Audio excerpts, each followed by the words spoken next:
Hi guys, last night me and my girlfriend and her family went to go see Jumanji Welcome to the Jungle, and we were pleasantly surprised by it. We went in with low expectations and pleasantly surprised. Unlike another certain film that came out recently where we went with high expectations only to be disappointed quite a lot. But won't go into that again.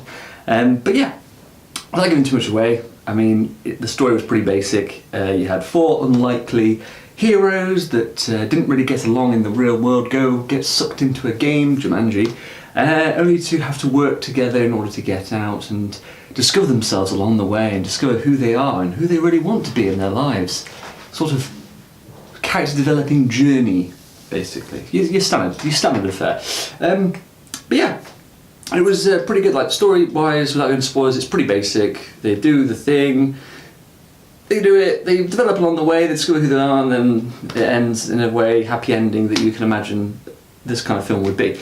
Acting-wise, it was pretty good. I mean, Kevin Hart's funny, Dwayne Johnson, I mean, it wasn't his best performance, but that was because he was literally playing a teenage boy. Jack Black playing a teenage girl is pretty funny.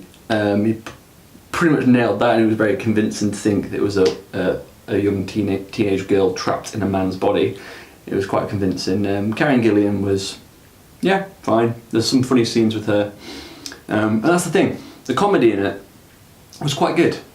There was a few laughs here and there. It wasn't over the top cringing comedy, not that much. It was, steady, good comedy. Few good laughs, few funny scenes, didn't go overboard, and it was fine. And CG wise, better than the original, which is obvious, but it's not anything spectacular. There's some good set pieces like the bike chase that you see in the trailer, as well as the scene in the bazaar, in the marketplace where you see them fight, which is quite cool, and there's a few bits mixed in there, and the helicopter scene with the rhinos. Nice little set pieces and action sequences that you enjoy, and that obviously another thing without giving too much away. There's Easter eggs to the previous film, and I like that, and references to previous films like Robin Williams' character gets mentioned in passing. The way the story's set up sort of reflects the first one, and some of the chess pieces, not chess pieces, but the pieces, the board game pieces, show up. Like I think one or two of them does. I think maybe just one shows up. So little callbacks. It's nice. No monkeys though. I don't think. I thought there'd be monkeys. I really thought there'd be some sort of monkeys there with automatic rifles or something like that. Although there is, well, I'll go into it, a mention of that, but you don't see it, which is unfortunate. But there's a sort of mention of it, but you don't visually see it. I mean, there's not really much else to say from it. It was just a fun film that you don't expect it to be groundbreaking, but it's enjoyable for the time you're in there. And it is just under 2 hours. I didn't feel like 2 hours. It didn't feel very long. Obviously, because I think I was enjoying it. Whereas comparison with Star Wars, I thought it dragged a little bit and nothing happened. So yeah, go watch it. If you got Meerkat, obviously, if you want to watch it just before Christmas, just see something before Christmas, go do it. If you want to wait till afterwards, get a Meerkat in just after Christmas, something to treat yourself, do that as well. But yeah, it's okay. You don't expect much, so it's good. But yeah, I'm going to go into spoiler section now. So pre-warned. But the thing, what I was talking about the Easter egg a minute ago, is I can't remember his name, but what's the name of the thing? But the pilot, which is the first player technically, the main first player, the guy in 1996 goes into Jumanji after it's been turned into a video game, and he gets trapped there for 20 years. He mentions that he fought flying monkeys with weapons, or was it monkeys flying planes? There was something that mentioned monkeys flying. We never actually see them, which is really annoying, but it's like sort of a callback to the previous film with the monkeys throwing knives and stuff like that,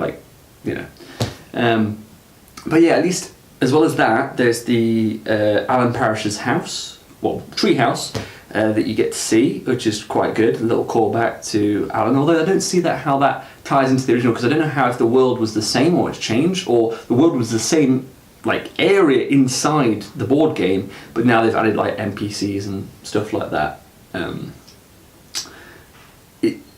Obviously it doesn't need to be clear because it's just left up to the imagination what happened with Alan in that world. If he was in the same world and had the same interactions with these characters like the people in the bazaar, or is that just introduced when it was turned into a game?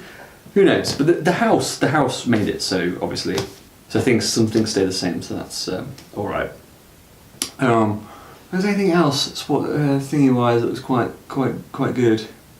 I felt like the whole things with all the lives and things and the NPCs just repeating what they say all the time, and it was quite funny. It was they took elements of video games and sort of just placed those parts in to make it familiar and give that familiarity of video game. These are cutscenes. Some of the games have them now where it shows part of the story, which was pretty funny. Wasn't any of the dodgy mentions to video games, like things that are happening in businesses and business strategies and stuff like that, which I was a bit disappointed about. But yeah, that's the thing. The set pieces in it was quite funny. Like the bit where Karen Gillian was trying to flirt. I can't remember the name of the thing, but where she was trying to flirt. She's called something Ruby Roundhouse, I think it is, the avatar, where she's trying to distract them. The whole setup of Jack Black teaching her how to flirt and be flirty and all the things like flicking the hair and doing that, and what is kind of like hopping mouth and like yeah, brilliant. And you think she did it right, but then when you see her do it and she's doing it, it's just Kevin Hart is she twisted her ankle or something? Is there a bug in her hair? What's going on with her? It's really funny sequence, and people were laughing in the cinema, and I found it pretty funny. I was adamant that there'd be things in this film that wouldn't make me laugh, and I'm like, it's kind of a dumb thing, but it was pretty funny. But I love just Dwayne Johnson's smaller intensity. Brilliant, love that part. That's the thing. The part I was thinking of was it reflected that the original film was the kid gets sucked into the game, he's lost in there for a certain amount of time, which reflects what happened to Alan Parrish, and then at the end it follows the same Jumanji thing where it spits them back out, but then changes the timeline. But obviously, the problem... obviously, in the first one, they remember the kids, so Alan and Sarah remember the two kids, Judy and Peter. I nearly forgot, but I just remembered Judy and Peter. And it's kind of like they don't remember them, but they remember them, that kind of thing. And then in this one, the pilot gets thrown out back in 1996, and he becomes Colin Hanks. And he remembers the kids, and the kids remember him. But obviously, a big change is that the house, which is called Freak's house, is, back to normal, which brings in a whole wealth of changes to the timeline. Nothing else seems to change, but the fact that house is still thinking that the whole thing of the kid going missing that rocked the entire area, that the whole town they knew who it was, that's been erased. And it's interesting to think that loads of things would have changed because of that. And it was the same in the original Jumanji, that 25 years of time just got wiped out. And the whole storyline changes. But obviously they don't really touch upon it. What I did like was at the end, instead of them burying Jumanji or throwing it into the sea or something stupid like that, they just smash it with a bowling ball. Brilliant. But I think it probably would have survived that and rematerialised into something else. Probably a phone, perhaps, something. It will learn and adapt to try and trap more people in. It's a shame, it's a real shame that Robin Williams wasn't around, unfortunately, for the making of this film, because it would have been good to see him reprise his role as an older version of himself in this film. Maybe the crazy old man on the corner, something like that, just a little callback, but unfortunately that wasn't meant to be. But yeah, it was a fun film. There's not really much else to say about it. It's a fun film. You get what you pay for. You can expect what you're going to get. And it delivers. It doesn't try to overcomplicate things. It doesn't try to be something that it's not. It's just a fun film with Dwayne Johnson, Kevin Hart, Karen Gillian and Jack Black. And you just enjoy it while you're there. In the less than 2 hours that you're in there, you enjoy it. So that's it for my review, guys. Hope you've enjoyed it. Next film we're probably going to see is... I have no idea. New year, new you, new films. You know, anything can happen in 2018. Absolutely anything. But thanks guys for watching. Have a happy Christmas. I'll see you in the new year.